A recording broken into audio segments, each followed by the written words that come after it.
Good evening, everyone. Welcome to the Lacy Johnson podcast. Uh, Great day here in Minnesota. Had a chance to go watch my niece perform in a musical at Apple Valley High School this weekend. Had a great time. She's going to be a star. I jokingly told her I want to be her agent or manager at 10%. So it's been going well. The weather is great. Let's get started. And we got a few things to talk about. As you know, and I'm going to tie it all together. It's kind of like an eclectic mix here. A couple of things, though, and these are going to be the things. I really like the saying, God grant me the serenity to accept the things that I cannot change, the courage to change the things that I can, and the wisdom basically to know the difference. And so that's a very, very smart proverb, for lack of a better word, to live my life about.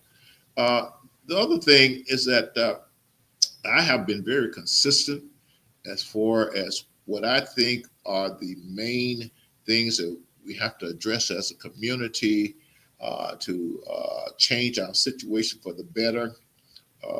First is God, a spiritual way of life, something that gives us a moral compass to help us decide good from evil, ethical versus non-ethical, moral versus immoral. Fan of fundamentals as far as the family is concerned. I think that's the basic unit. I think we got to strengthen our families. We got to put them back together. We have to have two parents in the family, and dads have to be in the home. We're straight up about that. Quality education, knowledge is the key to a lot of things, and a lot of things we need to do to change. As I often say to the people I know, uh, people can convince us of anything if we don't know any better. And a lot of times, the reason that people can take advantage of us because we just don't know any better, and they use that and play on our emotions rather than logic. And then finally, just prosperity, just getting out here competing in the free enterprise capitalistic model and being successful and quit whining and complaining and just go out here and kick butt. And so we're going to deal with all those particular issues here today, and hopefully tie them together in a way that's consistent and you can follow very easily. So we're going to lead off with a video that's will come into play later on in the show. So I got my man Studio here, my technical guy, studio producer here. Studio, why don't you get started on the first video, please?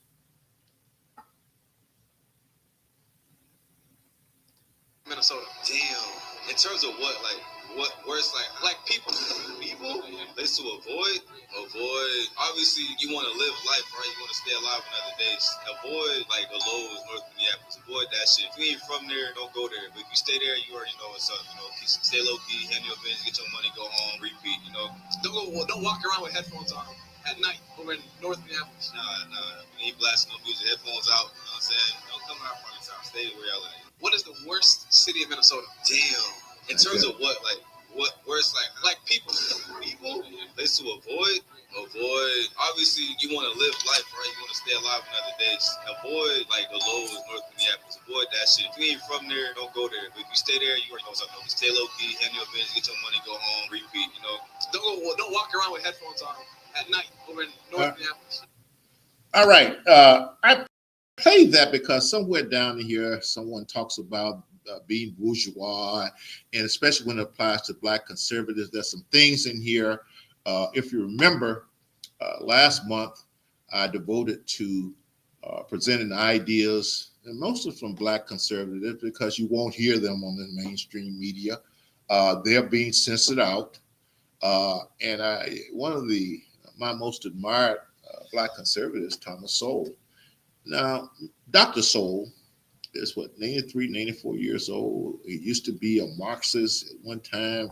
He was a liberal, but as he, like me, as he learned and read more and started really respecting the data and the logic and facts, he became a conservative. In fact, I don't know how you can't become a conservative once you really know what's going on and how things work. long story short, there's a young man, and I was just kind of surprised. And I came across it by, because I just do a lot of digging and stuff, who really referred, basically swore at Dr. Soul, a young black man too, and we're going to talk about that. We'll talk about that a little as we go on. So I wanted him to know, and people who think like him to know, that I'm not some bourgeois. I've been living in the inner city in the black community all of my life, basically. And but I should also address this whole idea that it's a dangerous place to live and scary. Uh, you know, uh, a lot of places, we like serpents. I'm like a serpent. And a lot of places that people think are dangerous and stuff, two things. Uh, I always stress that fear is based on a lack of knowledge. And I know the people in these communities. I know the community very well. So I'm not afraid of my own people. I'm not afraid of my own community. And then the second part of that is that we have to, if we go on to serve that community, I think I have to live in that community. And like most servants, they call, or even first responders, we go into these communities. In fact, I run into them while everybody else is running away from them. I run into them, and because I want to make a difference there. So I just wanted to get that out of the way, let you know that that's where I'm from. Oh, by the way, uh, he mentioned the lows, and you have to understand in North Minneapolis, there's, as far as gang activities are concerned, that's the highs and that's the lows, and I think that's what the young brother was referring to. And that has been an issue.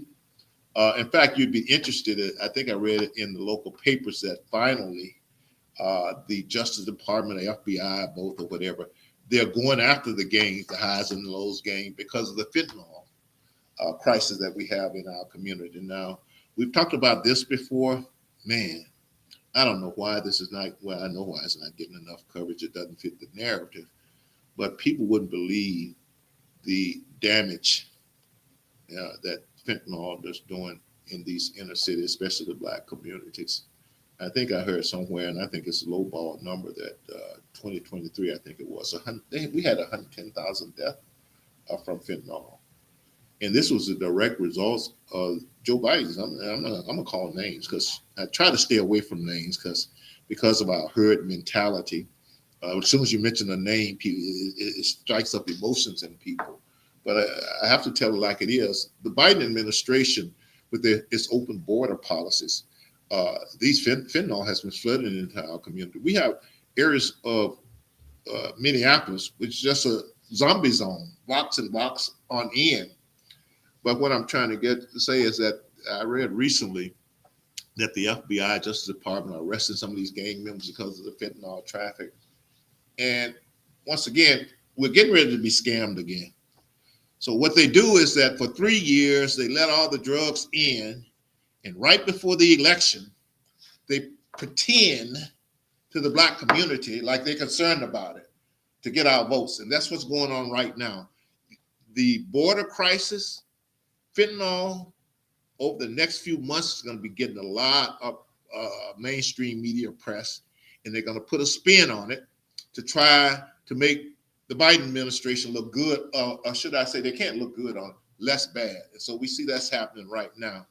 But once again, we will, as a community, we will survive this, and we will go and work and make sure that our community survive as we've always survived. So that's one thing. So I want to touch on another subject. I mentioned that last month we were featuring some black views that you hardly ever heard. Believe it or not, Denzel Washington was one.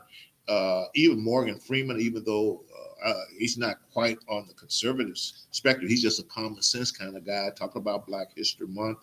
We had some people, Jason Riley, who wrote a few books on the Black experience, talking about how we've depended on political. We think the political arena going to be our savior, and it hasn't. And the reason it hasn't been our savior because that's mainly the way they scam us, is through our politics. And he was saying, and I've been preaching this for long. Look, until we get some type of economic justice, until we get firmed up economically, where people are coming to us before they get in office and they're asking us for money instead of us asking them for money, this situation isn't going to change people. Now they'll give us hope that it's going to change, but they're getting ready to do this election, they'll come around pretend like they love us and they're the best thing for us. Once the election is over, we're going to be forgotten, and our economic situation isn't going to change. And Jason Riley was trying to just point out that until we get economic justice, it's going to be very tough to get social justice, political justice, or anything else. So we brought you that, and then once again, I stress Thomas Sowell. And I'm going to bring you on a video shortly of a young man. And the sad part about this is Thomas Sowell was born poor in South Carolina, lived in Harlem, moved to New York. Just have a great story. And to have young people disrespect. So I'm going to play him, and then I'm going to play another young sister. And the whole point of these videos is that how did we get to the point where our young people are disrespectful of their elders? That has always been part of our culture, regardless. And I'm going to tell you how it happened. You can either agree or disagree. And once again, as always, anything you disagree with me, let me know. Anything knowledgeable of what I'm talking about. So I'm going to play this brother who, and notice he mispronounced his name. And well, the first part of it, he's talking about people being bourgeois, and he considered any black conservatives as crazy and bourgeois. But this is a level of knowledge and respect right now we're dealing with our younger generation. So studio, go there. When black folks from the worst communities start talking about their struggle and they want to talk about the pain within community, the black on black crime, the things that happen to black people from black people in black communities, I don't poo-poo that at all. I don't poo-poo that, and I don't like. Should we talk about systemic racism as the core factor? Definitely. But when people want to speak to their hurt, I hate when black bourgeoisie people who've never actually experienced poverty but read about it in a book want to tell folks that's really from the struggle to shut up. Don't do that. But the worst thing is the Candace Owenses and Thomas Sowell. But let's just address a couple of things he said. Sunday before last, as part of as it is every year at my church, we have some of the elders come in and talk about their struggles growing up and their achievement. And we had some people with some great achievement. They've been through a lot. They were the generation before me, and how they grew up, overcame a lot of things, started companies, became successful. We had a war hero there and all kinds of people. The point I'm trying to make, and some of them told this story, so I'm going to tell you a little bit about my story, just in response to what this guy is talking about. He doesn't know what he's talking about. I'll just let you know this. Look, I remember, and in fact, I say up until the 4th grade, 9 years old, I remember when we didn't have electricity. I remember reading by kerosene lamp. We did not have indoor plumbing. We did not have television. We did not have telephones or anything like that.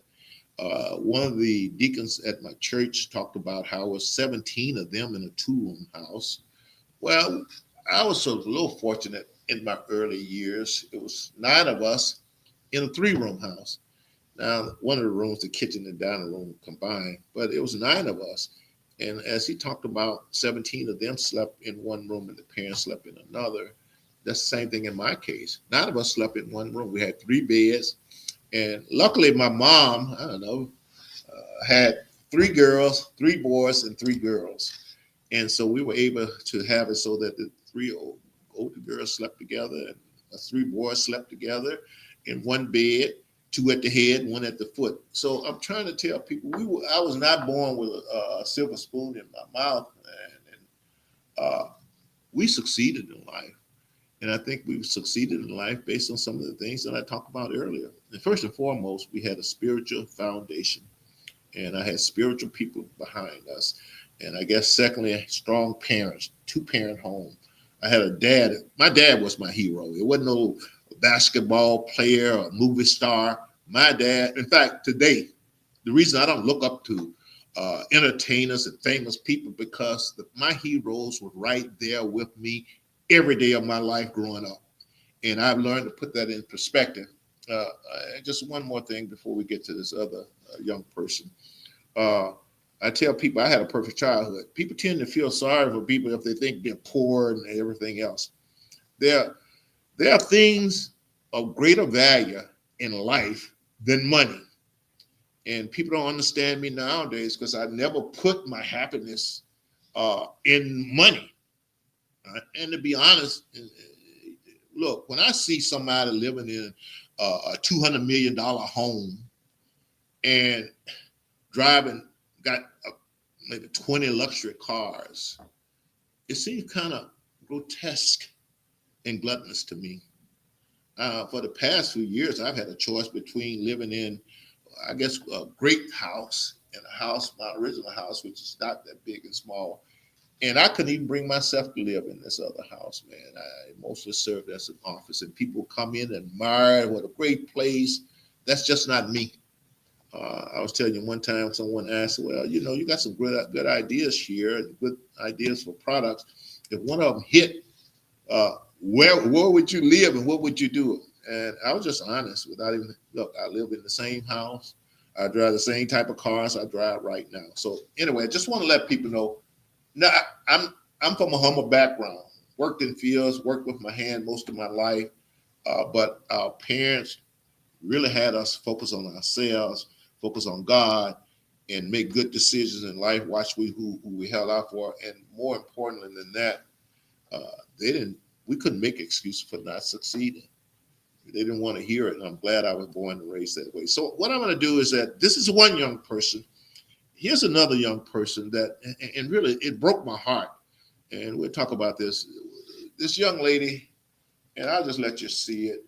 This just broke my heart and let me realize what a sad situation our community is in.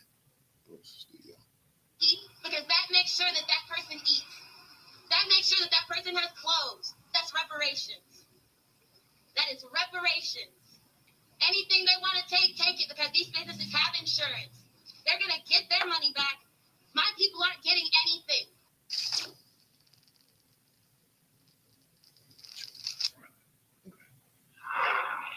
What's up, bro? That should be good. If somebody decides to loot a Gucci or a Macy's or a Nike, because that makes sure that that person eats. That makes sure that that person has clothes. That's reparations. That is reparations. Anything they want to take it because these businesses have insurance. They're going to get their money back. My people aren't getting anything. Okay. In that part of this, and follow up to this, she started talking about Jesse Jackson and forget Jesse Jackson, Reverend Jackson and stuff. And look, I don't always agree with what Reverend Jackson said or do. My point here is these young people have no respect for their elders. And we want to sit around and blame everybody. This is part of our issue.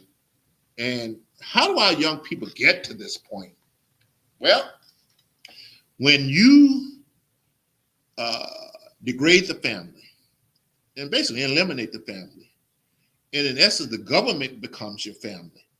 The government, you rely on the government for your revenues, your income. You rely on the government for your food. You rely on the government for programs for your children. This is what we're going to get. People, we don't seem to understand that when you're relying on the government, you're basically relying on politicians. And the whole political arena, whether people realize it or not, it's a shell game. It's an illusionary game. It's a game of illusionists. And they're going to fool us in every time to vote for them, put them in office without having our interests at heart.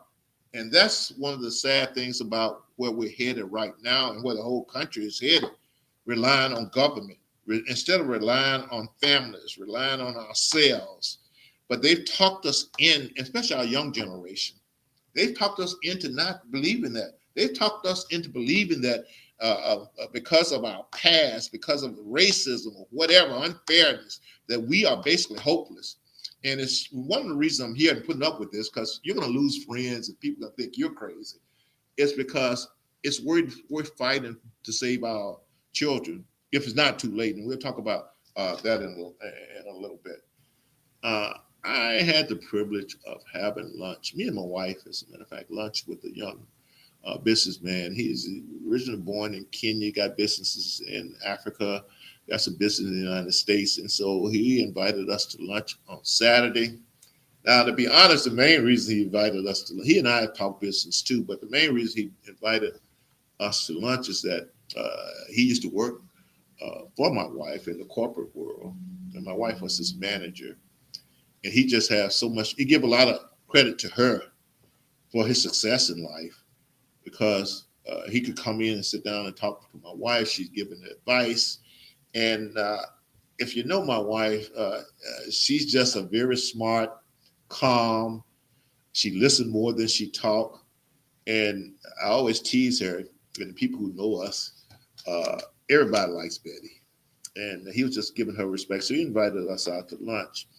And we just started talking about what's going on in the world. So after we finished talking about business. Now, before I go there, look, if you're just getting your perspective of what's going on in this country, from people in this country, from news in this country, I don't want to overstate it, but you don't have a clue. You don't have a clue. And so I would suggest I try to read foreign newspaper, look at foreign newscasts and things like that. But more importantly, because you have to, and a lot of times just bypass the media, I talk to people from these countries, whether it's Mexico or Central America, Sweden, and especially people from Africa. Now, this young man, he majored in economics and minored in political science, so he has a pretty good perspective of it.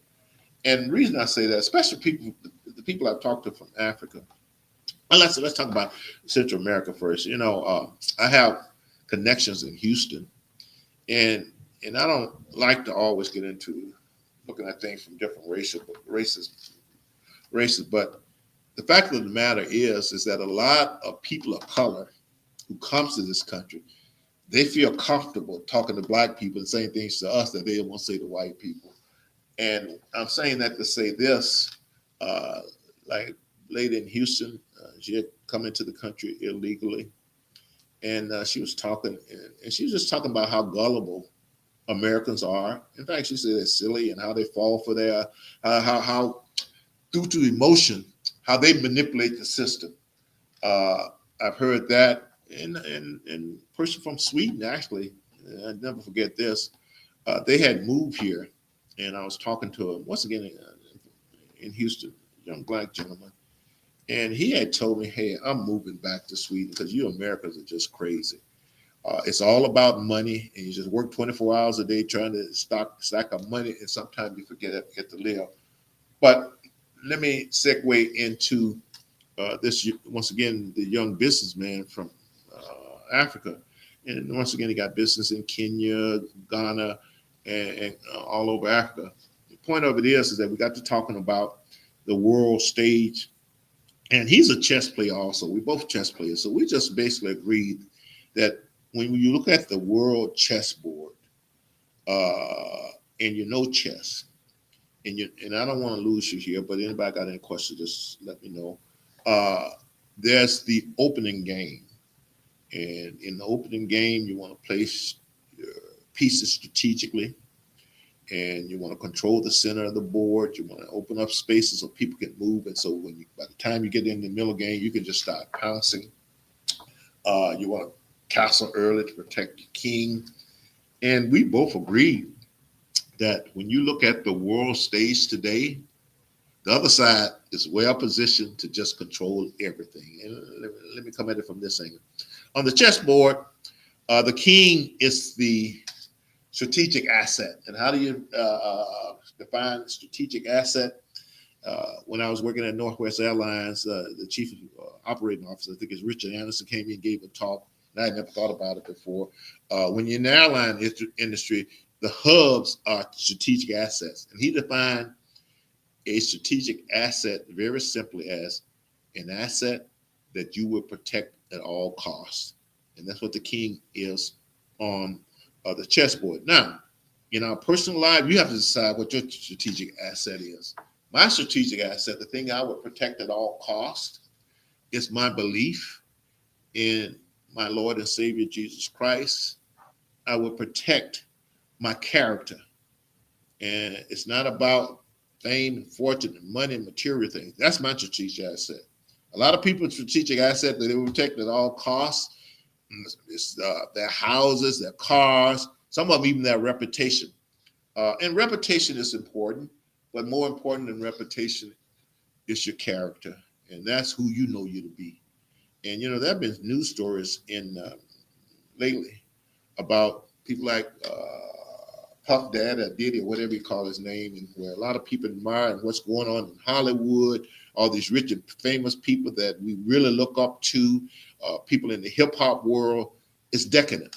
And I don't know, everybody should know it's decadent, but I don't know why we look up to these people, because they got money and they're famous. But my point is that find people of character. Stop looking up to people just because they got money and they're famous and things like that. Anyway, if that's what you're looking at, if that's what you cherish and you defend at all costs, that's your strategic asset. And then, so the king, the funny part about it, the king is not a sign of value. And we're going to get into this shortly, unless you get to the end game. And then it's worth 4 points. Now, this is where we're coming. The queen is the most powerful piece on the board. When you look at the world stage, what comprises the queen on the world stage? I think it's people with money and power. That's the queen. They're the most powerful people that control the board and things like that. The next most powerful piece on the board, and the queen is assigned 10 points. The next most important people on board are the rooks, and they're the castles. They're assigned 5 points. And I consider the rooks right now on the world stage to be the military industrial complex, the intelligence community, and big tech. They comprise the rooks. These are the rooks on the board.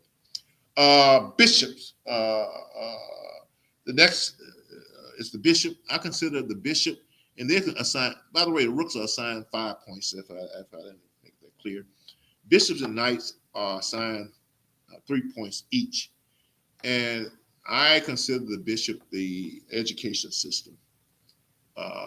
They're the ones that's controlling it. In fact, people are smart enough to know that if you really want to control the population, you control the education system. I told this several times before about the current president of China when he wanted to really pivot China away from communism and Mao's teaching. The first thing he wanted to do was be put in charge of the education system. So there's things going on in our education system right now that's just really scary. And then the other, the bishop is worth 3 points. The knight is worth 3 points. And what I consider the knight, I just consider the media and the cultural influences out there as the knights. And all these pieces are out there working together. And by the way, when I first started learning chess, and I think most people, when they first started learning chess, the biggest, the one piece that give them the most issues, I think, the knight is one of the pieces that give them the most issue, because the knight is the only piece on the board that can jump over other pieces. And it takes you a while to really learn the knights and move and understand what it's doing. And I think that's what's going on with our media.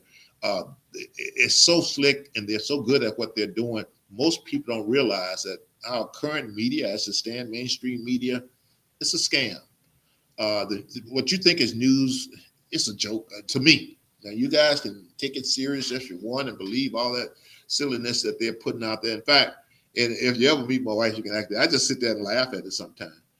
And it's kind of scary that most people, this is the knowledge that they're basing their thinking on. And once again, if someone controls your knowledge and information, they control your thinking. And if they control your thinking, they control your actions. And if you think about it, if someone is controlling your thinking and your action, the bottom line, they're controlling you and you don't even know it. And I see a lot of that going on right now. Okay, so that's what we're looking at. We think that we're at the point now that they're so entrenched, and this has been going on for decades. And most people don't know what's going on. One of my favorite saying is that by the time that people figure out what's going on, it's going to be too late. And so I see some things going on there. I'm not going to get into the history of the intelligence community. I'm not going to get into the history of our intelligence community, what they've been doing around the world and in the third world.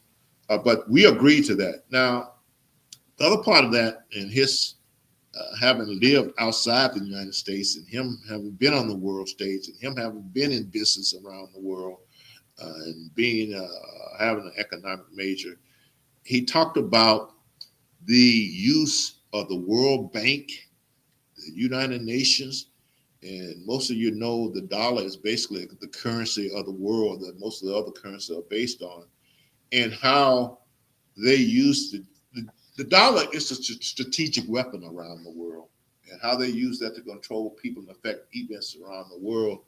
And the bottom line there, and I understand exactly what he was saying, and he understood exactly what we were saying. And at the end, towards the end of our conversation, he asked a question, because we all both agreed that if people knew really what was going on, they may take a different view, they may think differently, and they may act differently. But at the end, towards the end of that conversation, he asked me a question, and this is what I had never thought about. He said, "Lacy, let's suppose people knew what was really going on. What can they do about it?" And I still haven't thought about that yet. You know, that's the fundamental question. I'm not so sure, even if people knew what was going on, that they would do something about it. Uh, there's a part of me that says they will, because I do believe in people and democracy more than I believe in institution and government. But that was a great question. And there's a part of me that says there's nothing they can do about it. We are born to think in a pecking order. We are born to think in groups and herds. We are born to want leaders and someone to look up to. And it's that the leader class of the other class that the issue is going to be. So, and after he asked me that, and we'll get into that shortly, I'm like, you know what? And I've been saying to my wife for the past 6 years, ever since I came out of the corporate world and tried to get out here and make a difference in my community, and looking at human nature and seeing how easily people are manipulated in the press and by the news media. And the fact, and I put it kind of simple, there seemed to be a human need to dislike and or distrust people. And once again, that's it's a herd mentality, it's tribal. And because of that, it's hard to, in fact, it's almost impossible to get to the truth through dislike. If you don't like somebody, because you always are human. We've evolved to believe the people we like and not to believe the people we dislike. And those who are manipulating us and our emotions, they know that. But his question was, even if we knew that and overcame that, can we do something about it? And I'm not sure we can. And I was just telling someone today, uh, I'm not so sure we will ever get rid of inequality, violence, poverty in some of these communities. It's baked into the cake sometimes, I think. It's baked into our human existence. You remember, as part of the Black History presentations, I brought on a professor from Harvard who talked about conducting a study. Actually, it was two studies if you really listen to it, into police killings. And because his study based upon the data and facts, knowledge, and observation came to the conclusion that there's no bias in police killings. His friends deserted him. A lot of his quote unquote friends deserted him. They came to him and told him that he can't publish it. He shouldn't publish, even though it was true and factual. He shouldn't publish it. And people started avoiding him. They started affecting his money. In fact, if you dig into it, he basically lost his job for 2 years. And the point of it is that we've created an environment, a world in which the truth can get you in trouble. Well, it's always been that way. I was telling someone, hey, Jesus was crucified. And if you look at what happened to his disciples, most of them didn't meet a nice end. A lot of them was beheaded and killed and put in prison. So we know what happened when you try to go out here and tell the truth and make a difference. Well, we can just look at modern era, whether you're talking about Martin Luther King Jr. or Reverend Dr. Martin Luther King Jr., because I like to give people their props, or whether you're talking about Minister Malcolm X, or as he later evolved into El Hajj Malik El Shabazz, or even Robert Kennedy. That's a price to pay sometimes for trying to do the right thing. So I'm not naive there. And so I think that's one of the reasons that, given the world chessboard, given that they are basically in charge of a lot of things, and given that, if I'm looking at it from a chess game perspective, I think we're into the middle game. And it's going to take a lot to pour this out and really create a world where it benefits everyone. And along that line, before I end it, because really, after he asked me that question, I even thought about stopping doing this podcast. It's not even worth it. That's nothing. People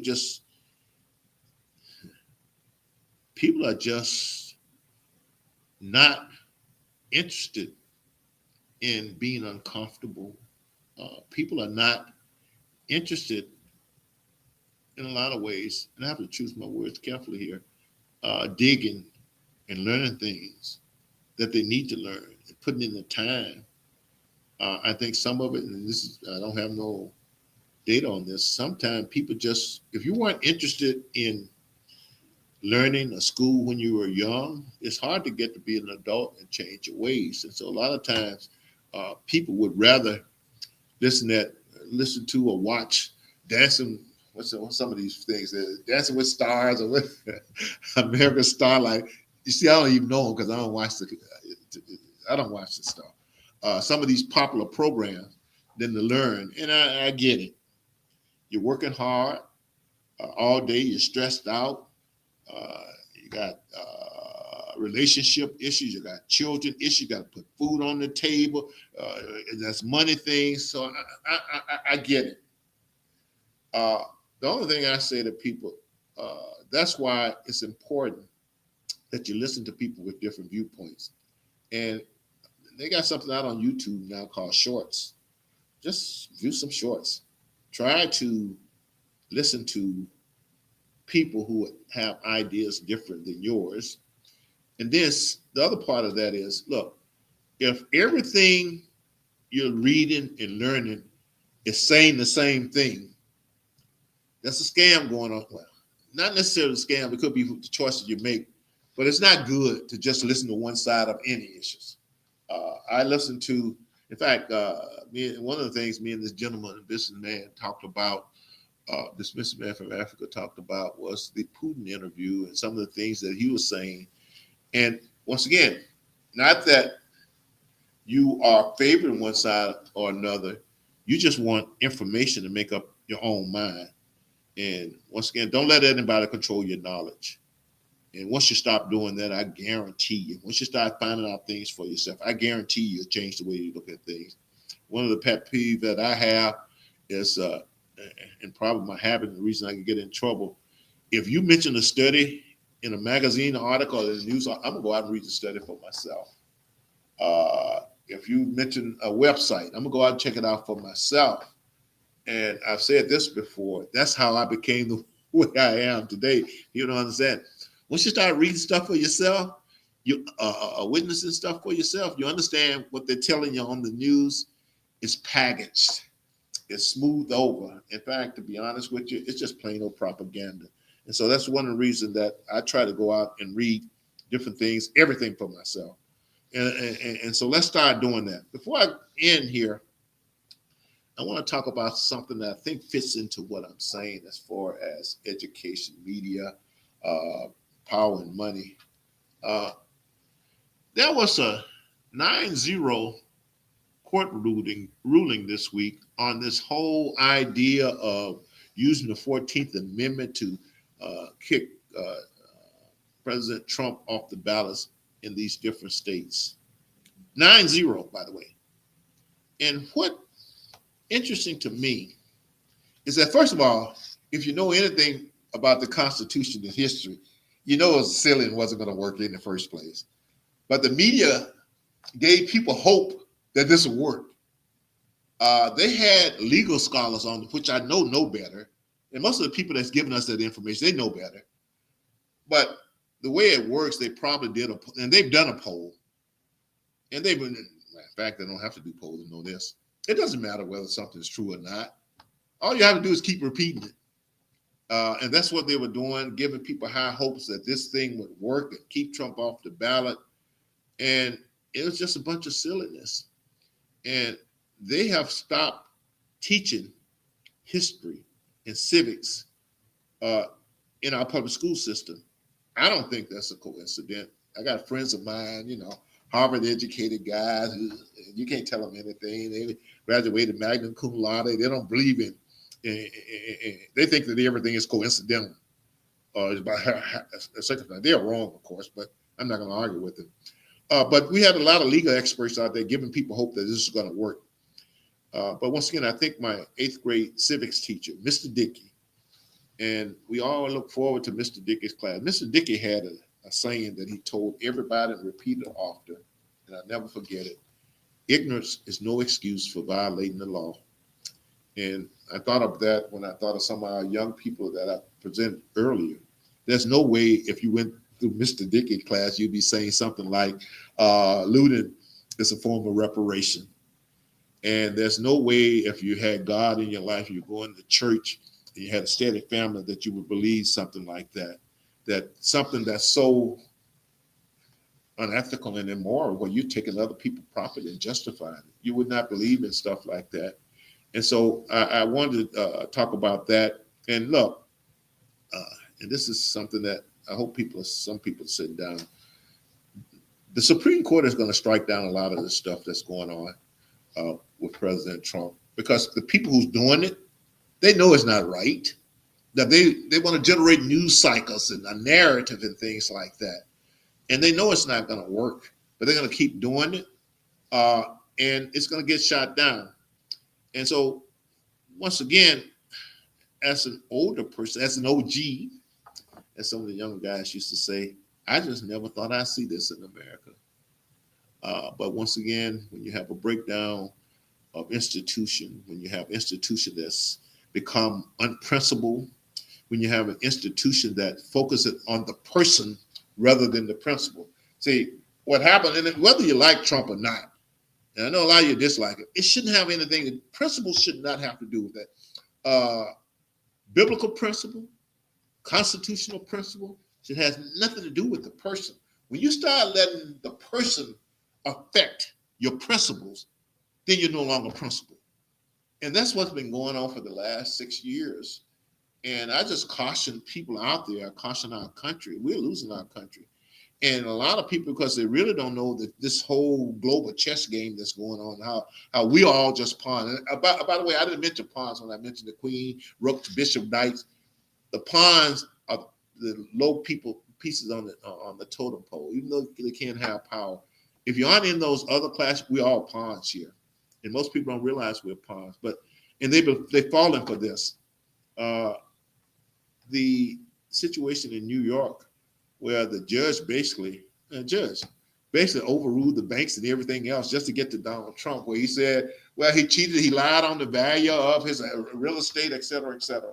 And there's a guy on Shark Tank, and I forgot O'Leary, I think his name, Kevin O'Leary. You should listen to him and his take on that whole judgment against Trump in New York. And like he's stating, and I'm stating, and I know people that hate Trump would never believe this. This is not about Donald Trump. This is about our country and which principle we're going to live by. And as he pointed out, what they have convicted Donald Trump of, that's the way the real estate market works. That's the way all the real estate people do business. That's the way the bank does it.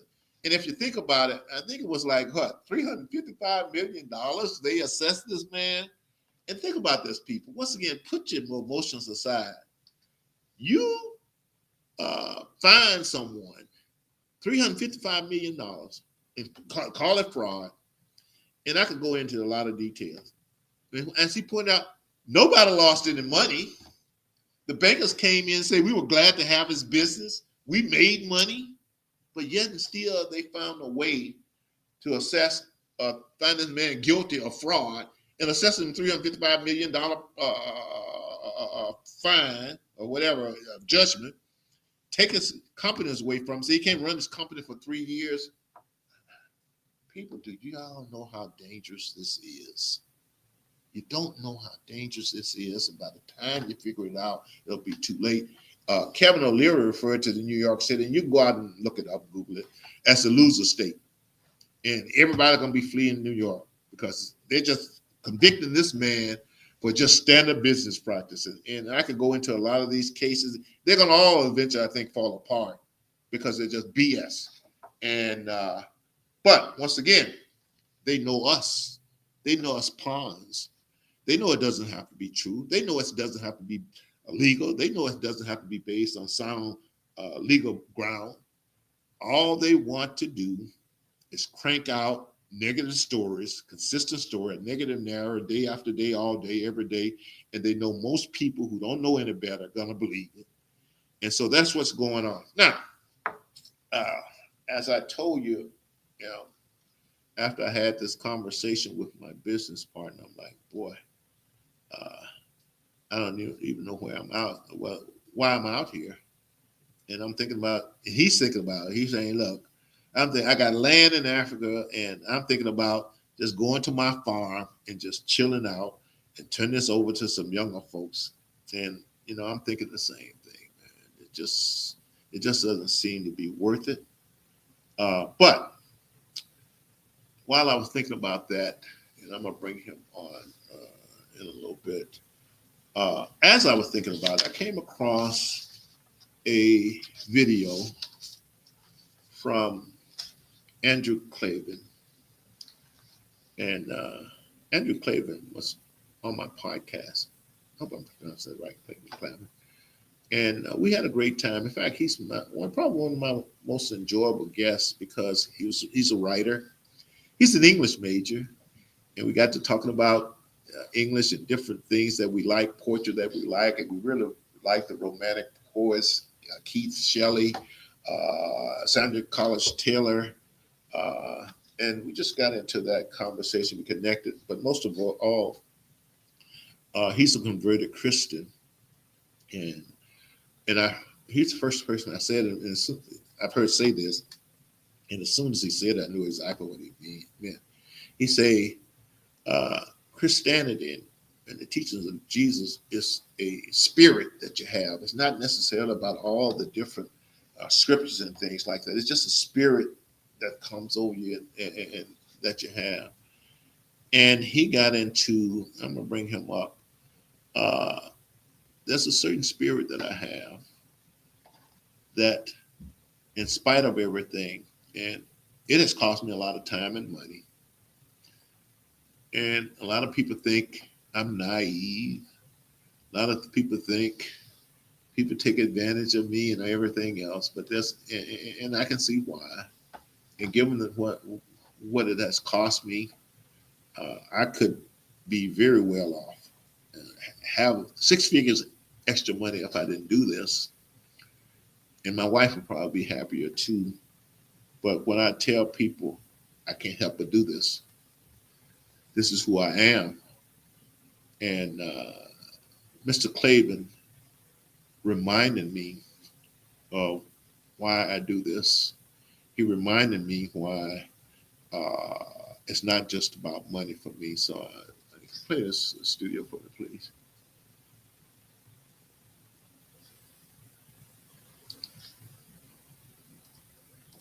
Atlas shrugged. Ayn Rand was a prophet. Bastiat was a great French economist who wrote this 70-page book called The Laws. Everything that is in Ayn Rand that is brilliant is in those 70 pages. And if you read those 70 pages, or as you say, one of the 1,000-long speeches in Atlas Shrugged, you get the idea. This is what she understood. She understood money, but she didn't understand what comes after money. When you wear a dollar sign instead of a cross around your neck, you're missing the big point. And it's easy to prove this. It's like capitalism is wonderful. It is the best economic system, but prostitution is capitalism. Fentanyl is capitalism. Without the values, without people who know, in the same way our Constitution is based on the idea that the people will be moral and religious.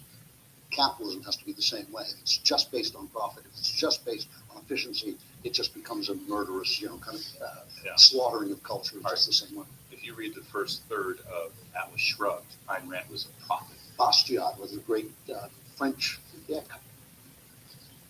This sums up my feeling. In fact, I should say, I was thinking about how you merge capitalism and Christianity earlier. And he makes a great point. Look, if it's just about money, we're in trouble, babe, people. And he asked, what comes after the money?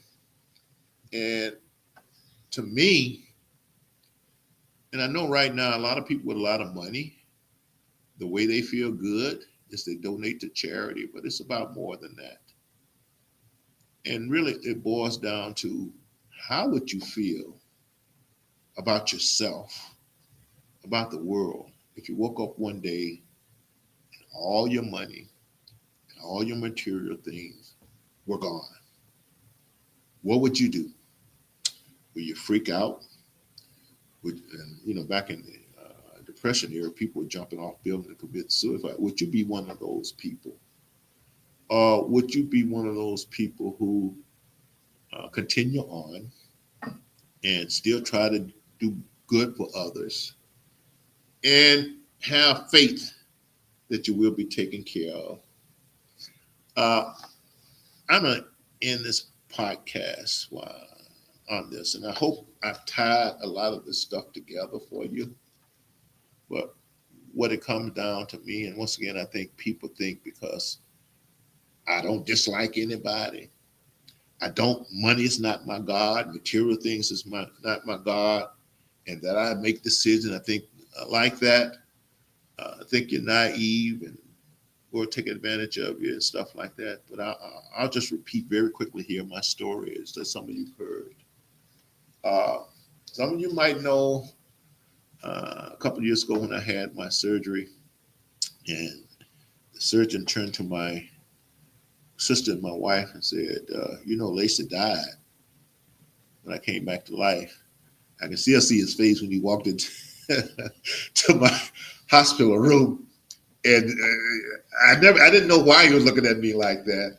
And he was giving me these strange look because I didn't know at the time that he had said I had died. But I was having visions, and I saw God. And